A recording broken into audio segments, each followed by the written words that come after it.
Россияне взорвали Каховскую ГЭС.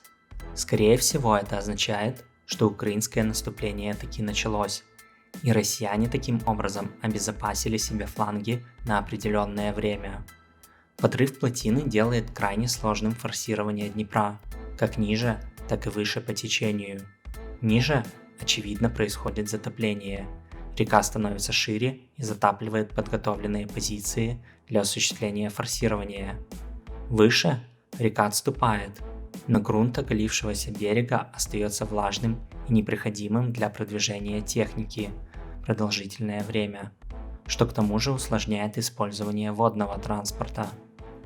Подрыв ГЭС – это очередное военное и экологическое преступление России против Украины и природы, от которого пострадают не только люди, но и животные. Так, более миллиона украинцев от Никополя до Кривого Рога останутся без питьевой воды, а обмеление водохранилища приведет к экологической катастрофе и гибели флоры и фауны в регионе.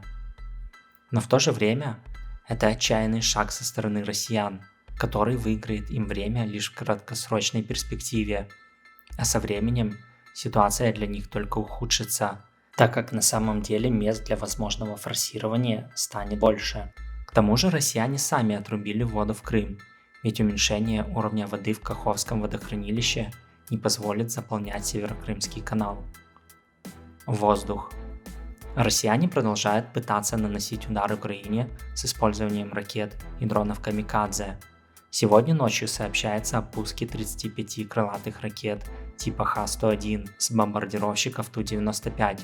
Все ракеты удалось перехватить украинской противовоздушной обороной. Восток. Продолжаются бои в Белгородской области.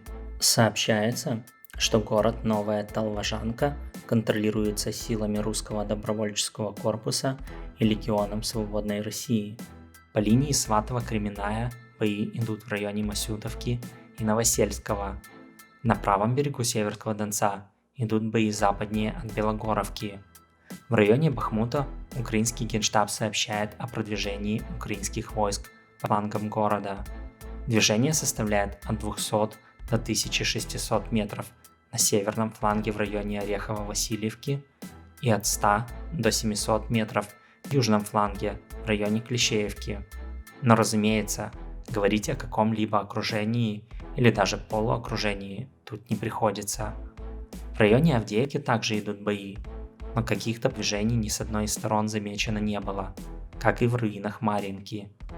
На южном фланге россияне активно сообщают о наступательных действиях ЗСУ, что украинцы пошли в атаку большими силами, одновременно несколькими бригадами. Но атаки, мол, они отразили. При этом демонстрируется видео, на которых обычно присутствует не более 10 единиц техники, что никак не тянет на полноценную атаку бригады, а скорее похоже на разведку боем, что в действительности и происходит, и уже геолоцировано. Так, в районе Новодарьевки зафиксирован подрыв 2 украинских МРАПов на минах, что в свою очередь означает незначительное продвижение ЗСУ. Также там произошел танковый бой, что попало на кадры, на которых видно, что танк с решеткой на крыше, вероятно российский, был уничтожен другим танком, вероятно украинским. Спасибо за просмотр, не забывайте поддерживать видео и канал лайками, подпиской, комментариями, желательно адекватными. Ну и еще колокольчик тоже можете ставить.